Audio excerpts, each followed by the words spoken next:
Every year around this time I find myself slowing down. Not just because of the season or the holidays or the pastel colors popping up in every store window, but because something about Easter. It just makes me pause. It's like the world whispers. It's time to reflect. It's time to remember. Do you feel that too? Absolutely. There's something sacred about this season, isn't there? It goes deeper than the chocolate eggs and bright baskets. It's the story behind it all. The real meaning of Easter. I think about sacrifice, about hope, and about new beginnings. Yes, new beginnings. That's what gets me every time. Whether you grew up in church or not, whether you celebrate Easter religiously or not, I think the core message touches everyone. That after hardship comes healing. That after the darkest night comes light. That love, real love, can't be buried. It rises again. Well said. For me, Easter is deeply personal. It reminds me of my roots. Growing up, my grandmother would wake us up before sunrise on Easter Sunday, dress us in our best clothes, and walk us to sunrise service. It didn't matter if it was cold or raining. We were going. And she'd say, "Because he got up early, we can too." That line stuck with me. It made me realize Easter is not just a date. It's a declaration. That gave me chills. And I get it. For my family, Easter was also about community.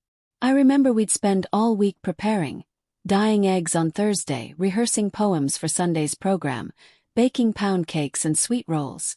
But it wasn't just tradition. There was always this sense that we were celebrating something real. A risen Savior. A love that overcame death. That's the heart of Easter, isn't it? The resurrection of Jesus Christ. It's the core of the Christian faith. It's the moment everything changed, for history, for humanity, for eternity. And even for those who might not know the full story, there's power in hearing it. So let's tell it. Let's walk through the story again like it's the first time. For us, for them, for anyone who needs a little hope today. I'm with you. Let's go back. Let's begin where the sorrow starts, with the cross. It's impossible to talk about Easter without first talking about Good Friday. Because before there was resurrection, there was death. Painful, public, undeserved. The Son of God, nailed to a cross between two criminals. It's hard to imagine, right? The same Jesus who healed the blind, walked on water, fed thousands. He was betrayed, beaten, mocked, crowned with thorns. And for what? For loving too well? For challenging power with truth? For fulfilling a prophecy no one fully understood yet? And it wasn't just a physical death. It was spiritual, emotional, relational. His disciples scattered. His friends denied him. The sky grew dark. And even Jesus cried out, my God, why have you forsaken me?" That part always hits me because it reminds me he felt what we feel. Abandonment, fear, grief. Yes, and yet, in that moment, he was still carrying love, still thinking of others. He forgave those who hurt him.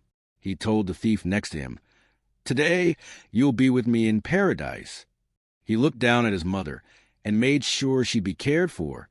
That kind of heart, that kind of mercy, that's divine. Then came silence. Jesus gave up his spirit. And the earth trembled. The veil in the temple tore in two. A Roman soldier stood there and said, "Truly this was the Son of God." Even the enemy recognized what had just happened. His body was taken down and laid in a borrowed tomb. And just like that, hope seemed gone. His followers hid. His enemies celebrated.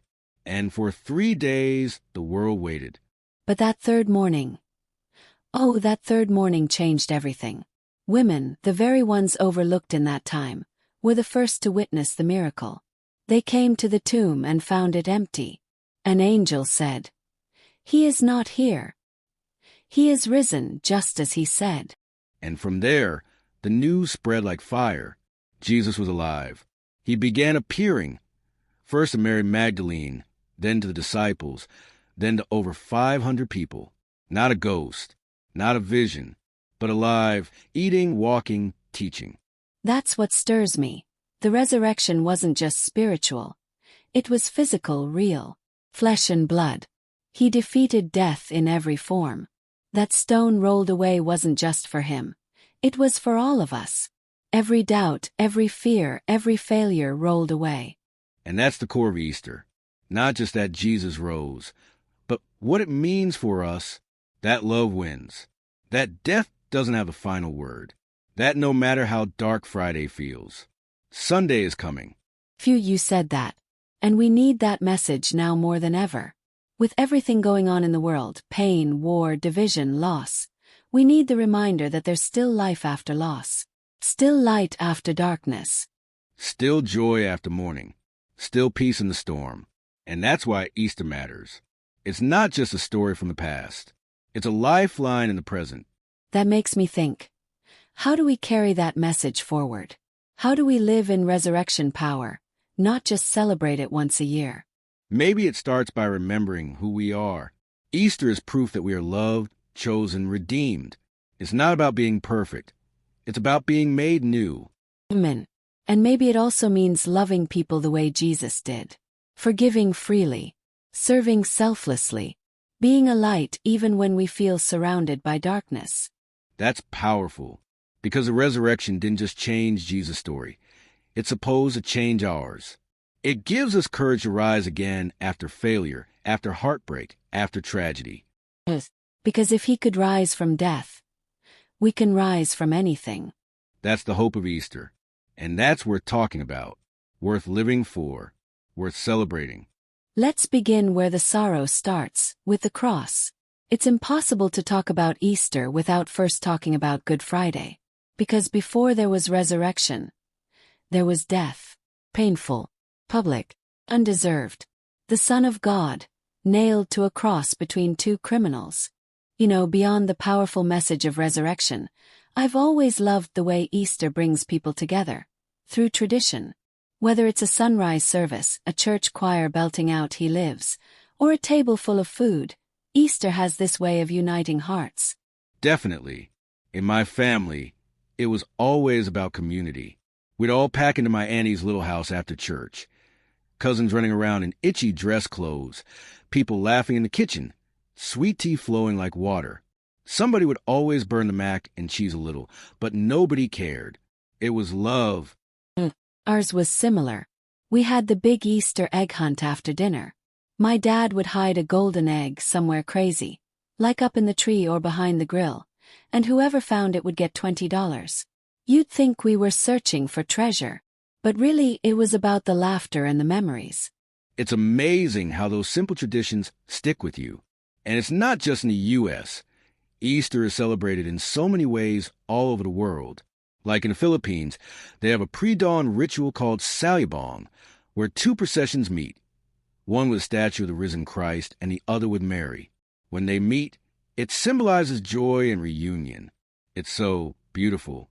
I love that. In Ethiopia, Easter or Fasika is actually considered more important than Christmas. People fast for 55 days beforehand. Then on Easter Sunday, they break the fast with a huge feast. The commitment behind it really makes you think. It does. Then there's Greece.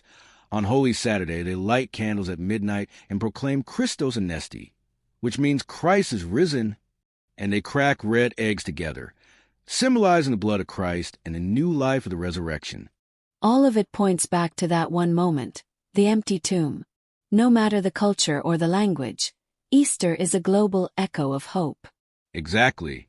And while each place may celebrate differently, with lamb or ham, sunrise or midnight, gospel or incense, the heart of it remains the same, a celebration of life defeating death. And that unity is something we could all use more of. Sometimes I think the traditions are just vehicles for the bigger message. Like, painting eggs might seem like just a fun kid's activity, but when you stop and reflect, even that can symbolize rebirth. Cracking open something beautiful. Letting color pour out of what once seemed ordinary. That's deep. And it makes me think about how important it is to keep those traditions alive. Not just for nostalgia's sake, but to pass down meaning, to tell the next generation. This is why we celebrate. This is who we are. Yes. That's why even though life gets busy, I still make sure to cook something for Easter. I still play gospel music while getting dressed. I still call my grandma and talk about that Sunday when she danced in the aisle at church because the choir sang her favorite hymn. These little acts, they anchor us. That's real. And even if someone doesn't go to church or doesn't have a big family gathering, Easter can still be meaningful. It can be personal, a time to reflect, to reset, to reconnect with God and yourself. Or even just to pause, to breathe, to ask, what needs to rise in my life? What needs to roll away? Phew, that's a powerful question. Because maybe Easter isn't just a moment. Maybe it's an invitation to new purpose, new vision, new love. And maybe it's a challenge too. To not get stuck in Friday. To not live in the tomb. But to walk forward, even when we're scared, into the morning light of resurrection. That morning light, that's where faith begins. And for me, every Easter, I recommit, not because I'm perfect, but because I know He is. And He's patient with me, even when I fall. Same here. I think that's what keeps us coming back every year. Not out of obligation, but out of awe. Easter reminds us. Grace still flows. Hope still wins. And love. Love never fails. You know what's wild? Every time I reflect on Easter, I start thinking not just about the resurrection of Jesus, but about the things in me that need resurrecting. Like joy I lost, or peace I forgot how to hold, or dreams I buried a long time ago because life got too heavy. I feel that. And I think that's where Easter really hits home. It's not just about a man rising from a grave 2,000 years ago. It's about us getting up every time life knocks us down. Every time fear tells us to stay in that dark place. Every time the world whispers, you'll never make it back. We'll be back after a quick break. Hey there. Welcome to Good Advice Giver. First, we want to start by saying a massive thank you for tuning in today. Whether you're a long-time listener or you're joining us for the first time, we're truly grateful to have you here. We know you've got a lot of options when it comes to podcasts, so the fact that you're spending your time with us means the world. So thank you. That's right. We're excited to have you with us because here on Good Advice Giver, we cover just about everything. Whether you're interested in sports, relationships, sex, money, finances, business, digital marketing, music, education, movies, comedy, or something else entirely, we've got it all. No topic is off limits here, and we dive deep into real, meaningful conversations that matter. We've also got a mix of male and female hosts, so you're always getting a well-rounded perspective on every topic we cover, from business strategies to personal development, from car shopping to digital products like affiliate marketing. We bring a little bit of everything to the table. Our goal is to offer advice, insights, and some laughs along the way to make sure you feel welcome and engaged, no matter what brought you here. And it doesn't stop there. We're not just about giving great advice, we're about action. On this podcast, we even sell products and services we believe in, from affiliate marketing opportunities to cars and more. So whether you're looking to boost your business or find practical ways to improve your everyday life, you're in the right place. As always, we want you to stay connected with us. Be sure to download this episode so you can listen anytime, anywhere, whether you're commuting, working out, or just relaxing. And while you're at it, follow us on social media. We're on Instagram, Facebook, Twitter, you name it. That's the best way to stay in the loop for upcoming episodes, behind-the-scenes content, and even giveaways. And don't forget to subscribe to our YouTube channel. We're posting extra content there, including video podcasts and deep dive discussions you won't want to miss. Be sure to like, comment, and subscribe, and let us know what topics you want to hear more about. Lastly, check out the link below in the description for exclusive offers, resources, and more ways to connect with us. We're here for you, and we can't wait to bring you more valuable content. Thanks again for tuning in to Good Advice Giver. Let's get started. Because resurrection isn't just a moment. It's a mindset, a way of life. And truth be told, in today's world, we need that resurrection mindset more than ever. People are hurting, lonely, overwhelmed, anxious, and they need more than candy and bunny ears. They need real hope. That's true. And real hope doesn't always shout. Sometimes it whispers, keep going. Sometimes it's in a scripture that jumps out at you. Sometimes it's in a song that hits different. Sometimes it's in that quiet moment in prayer when you realize you're still here and you're not alone. That's so good. And for anyone listening right now who's been in a Saturday season, stuck between death and breakthrough, between what was and what's coming, I want you to know, God is not done with you. The silence doesn't mean He's absent. He's working behind the stone. Always. Come on now. I needed that reminder too. Sometimes we think if we don't feel goosebumps or see fireworks, then nothing's happening. But faith doesn't always feel dramatic. Sometimes it's just showing up to your life, to your purpose, to the call on your life, even when it feels slow. Right. And that's why Easter is so grounding. Because it says, look at Jesus. Even when it looked like it was over. It wasn't. Even when the tomb was sealed, God was still in control. And that same power lives in us. Romans 8 verse 11. The same Spirit that raised Christ from the dead lives in you. That verse gets me every time. It reminds me that I'm not powerless. That no matter what I face, depression, disappointment, doubt, I have resurrection power within me. Amen. And that resurrection power doesn't just help us get back up. It helps us walk in purpose. Helps us forgive people who don't deserve it. Helps us love beyond logic. Helps us speak life when all we've known is pain. You're speaking truth. And I think when we really let Easter sink in, we stop living reactive lives and start living resurrected lives. We stop letting the world shape our identity and start walking boldly in who God says we are.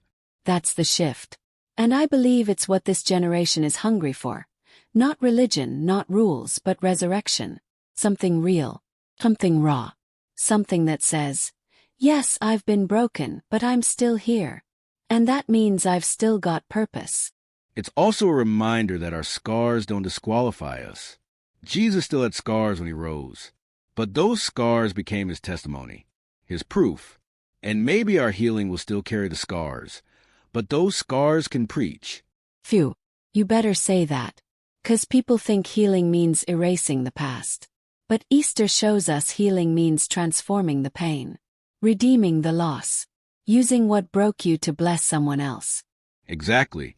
That's why I try to live in a way that reflects resurrection. Not by being perfect, but by being real. Being open about the times I fell. The seasons I didn't think I'd make it. Because that's how people connect. That's how people see Jesus in us. And that's how we carry Easter forward. Not just by wearing white on Sunday or reposting scripture, but by embodying resurrection. By choosing joy. Choosing grace. Choosing faith even when fear's louder. That's it right there. Living like the tomb is still empty. That might be the best definition of faith I've heard in a while. You know, as I sit with everything we've talked about, the cross, the empty tomb, the traditions, the hope, I realize Easter isn't something we just celebrate. It's something we live. And when I say that, I don't mean just in church once a year or dressing up or even singing the songs that come with the season. I mean Easter is this quiet revolution that starts in your soul. A movement from death to life, from fear to faith, from shame to grace. It's waking up every day and choosing to walk like the stone has been rolled away, like your Savior's alive, and so are you. Because I'll be honest, I didn't always get it. I didn't always feel the weight of the resurrection. I grew up in church. I heard the stories so many times it started to feel like background noise. I knew the timeline. Jesus betrayed on Thursday, crucified on Friday, rose on Sunday. We'd say He got up, and everybody would clap and shout. But the truth is, I was going through life feeling more like Saturday. You know what I mean? That in-between space. Not dead, but not alive either. Not broken, but not whole. Smiling, but empty inside. And I think a lot of people feel that way. Maybe you do. You're going through motions, showing up, doing your best, but deep down you're wondering, is this all there is? You feel like something's missing. Something sacred. Something powerful. That's what Easter brings back. It reminds us that Jesus didn't just die to save us from something. He died to save us for something. Easter says, you don't have to stay in that grave. It says you can get back up, not just because you're strong, but because he is. And when he rose, he took your chains with him, your guilt, your past, your doubt, your fear. It's all buried. And what came out of that tomb is not just Jesus. It's your future. That's what hit me hard one Easter morning a few years ago. I was sitting in church, hands in my lap, not really present. Life had hit me hard that year. Lost someone I loved. Lost a job. Felt like I lost a part of myself, honestly. And the preacher said, "You're not too dead for God to resurrect." And that line broke something open in me, because I felt dead inside. Like the dreams I once had, buried.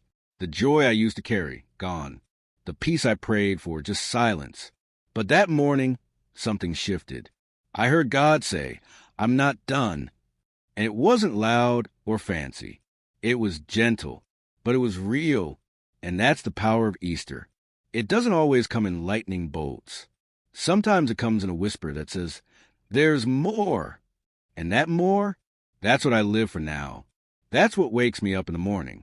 Not just the grind, not just the bills, not just the hustle, but the calling, the reminder that I'm part of a bigger story. That resurrection power lives in me, and it pushes me to love harder, to forgive faster, to serve deeper. Because Jesus didn't just rise to save us. He rose to send us. He said, go tell the world. Go make disciples. Go love the broken. Go be the hands and feet. And you don't have to be a preacher or pastor to do it. You just have to be willing to rise each day and say, "Here I am, Lord. Use me." You see, resurrection isn't a one-day event. It's a lifestyle. It's waking up every time life knocks you down. It's choosing hope when anxiety tells you to shut down. It's choosing peace when the world gives you every reason to panic. It's remembering that you are not your past, that Jesus paid for all of it, and that payment cleared. And maybe that's the part people struggle with. Forgiveness, forgiving others, forgiving themselves.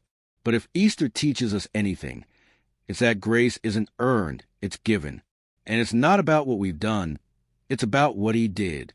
His blood paid the price. His body bore the weight. And his resurrection opened the door to freedom. So if you're listening right now and you've been walking through life with shame heavy on your back, Easter says you can lay it down. You are not your worst decision. You are not your darkest night. You are not what they said about you. You are what God says about you. Redeemed, restored, beloved, chosen. That's not just poetry. That's power. And it's personal for me. Because I know what it's like to question your worth. I know what it's like to feel forgotten. But the tomb proves otherwise. It says you matter so much that God himself stepped into your pain, took your place, and gave you a new name. And now, when heaven sees you, it doesn't see your sin, it sees a son. That's the gospel. That's the good news. That's Easter. It changes the way you think, the way you talk, the way you walk. And more than anything, it changes the way you love. Because Jesus didn't die just for perfect people. He died for the broken, the confused, the lost, the liar, the doubter, the addict, the outcast, the tired mom, the overworked dad, the lonely teen, the overwhelmed college student, the anxious entrepreneur, the silent sufferer. He died for us. And if that's true, how can we not live like it? How can we not love people with that same radical compassion? How can we not get up each morning and say, "Thank you for another chance. Now let me use it to make someone else's day brighter"? I guess what I'm saying is this: Easter changed everything. And I don't just mean back then, I mean right now. It's still changing lives, still changing hearts, still calling dead things back to life, still whispering, "There's more for you." So wherever you are right now, in your car, in your kitchen, on a walk, or lie in bed, I want you to hear this. You are loved. You are seen. And no matter how far you've fallen, or how long you've been stuck, resurrection is still possible. Because he lives, you can face tomorrow. Because he lives, fear has to bow. Because he lives, grace wins. Every time. This Easter, I'm not just celebrating a story. I'm living it. And I hope you will too. If I had to sum up Easter in one word, it would be invitation. Not just an event, not just a celebration, but a divine, open invitation to rise again. And I think that's something we all need more than we admit. Permission, no power, to rise from what tried to bury us. To rise from the loss, from the loneliness, from the guilt, from the seasons where we cried ourselves to sleep, and the ones where we forgot how to dream at all. Easter to me is God's way of saying, it's not too late. And I don't say that lightly, because I've had seasons where I thought it was too late, where I felt like I had missed my chance or my calling or my moment, where I thought I'd never feel joy again. I'd smile in front of people but inside felt hollow, like a shell of the woman I used to be, like my spark was gone, and I was just existing. But Easter doesn't just tell us that Jesus got up, it tells us we can too. That's what shifted everything for me. It wasn't just knowing that Jesus rose. It was realizing why he rose. For me. For you. For us. He didn't rise to impress anybody. He rose to redeem everybody. He rose to silence shame, to shatter fear, to break generational curses, to restore dignity, to bring light to the darkest places. And when I understood that, when I really let it sink into my bones, it changed the way I saw everything. Changed how I walked through heartbreak, how I handled rejection, how I carried myself, even when the world tried to shrink me. Because resurrection doesn't mean everything goes back to the way it was. It means everything becomes something new. It's not restoration to your past. It's elevation into your purpose. And the thing is, I know so many people who feel like they're stuck in a tomb. Not a literal one but a mental one. An emotional one. A relationship that's draining them. A cycle they can't seem to break. A shame they just can't shake.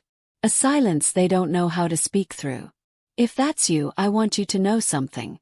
The stone is already rolled away. You don't have to fight your way out. You don't have to earn your freedom. Jesus already did that. All you have to do now is walk in it. That's the hardest part, isn't it? We say we believe in resurrection, but we still live like we're in the grave.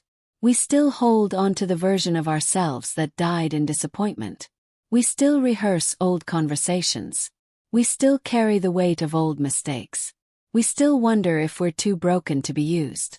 But Easter says, no, you are never too far. You are never too lost. You are never too late. Jesus didn't rise so we could live small. He didn't defeat death so we could live in fear. He rose so we could live free. And I think that's the journey I've been on, learning to walk like I'm free. It's not perfect. It's not linear. But it's real. And every day, I get better at recognizing the voice of God over the voice of guilt. I get better at choosing rest instead of rushing. Choosing faith over fear. At choosing joy, not the fake kind but the deep, unshakable kind, the kind that says, even if I cry tonight, I will rise in the morning. And that's Easter. It's not about ignoring the pain. It's about believing in the promise. It's about standing on the truth that no matter what the world throws at you, God's grace is always stronger. And His love. It's not this fragile, fleeting feeling. It's fierce. It's faithful. It's forever. It meets you in your shame and wraps you in mercy. It walks into your tomb and says, "Get up, daughter." And maybe that's the part that gets me every year. The tenderness of it all. How Jesus, even in His glorified, resurrected body, still took time to see people, to speak to Mary by name, to comfort Thomas in his doubt, to restore Peter after his failure. That's love. Not conditional, not convenient, not cold, kind, consistent, the kind of love that goes back for the one, that stays behind for the wounded, that whispers, "I still choose you." And when you know you're loved like that, you stop striving, you stop settling, you stop shrinking to fit into places God never told you to stay. Easter frees you, not just from sin but from shame, not just from death but from discouragement, from living in survival mode. It says, you don't have to fight for your identity anymore. It's already finished. Jesus didn't come back with vengeance. He came back with victory. And he handed that victory to you. So I don't know what your tomb looks like today. Maybe it's grief. Maybe it's insecurity. Maybe it's an old label that someone slapped on you and you started to believe. But hear me, that's not who you are anymore. Because Easter isn't just something that happened. It's something that happens. It happens when the addict finally puts down the bottle. It happens when the couple decides to forgive and start again. It happens when the woman who thought she wasn't enough realizes she was chosen all along. It happens when we finally stop running and come back to the one who's been waiting with arms wide open. That's the invitation of Easter. Not just to believe, but to become. To become who you were always meant to be. Whole, holy, and healed. And it doesn't matter how many times you've failed, or how long you've been silent. It doesn't matter what your resume says or what your family did. The tomb is empty. Anything is possible. That's what I want to carry with me this year. Not just the emotion of Easter Sunday. Not just the high of the music or the message. But the quiet, burning truth. That because he lives, can live too. Fully, freely, faithfully. That I don't have to hide anymore. I don't have to pretend. Can rise. Can love. Can try again. 'Cause the stone is gone. The grave is empty. And my story is not over. So wherever this finds you, whether you're on the mountain or deep in the valley, I want you to hear this. You're not alone. You're not forgotten. You're not disqualified. You are chosen. You are forgiven. You are called. And you've got resurrection power running through your veins. So rise, woman of God. Speak life. Break the silence. Be bold with your love and loud with your light. The world needs your voice, your story, your fire. And Easter. Easter is your reminder that the best is not behind you.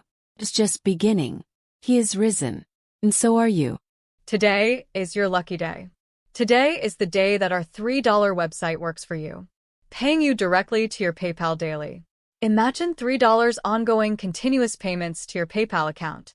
Imagine falling asleep and waking up to $300 in your PayPal account. How would this make you feel? How could this help you? What bills could you pay? What kind of fun could you have? What does that retirement look like now? All for a one-time payment of $3. This website is DFY done for you, fully built and completely hosted, and never stops collecting payments for you. You have spent $3 on coffee on a regular, but that coffee won't help you create multiple streams of income. Click the link below.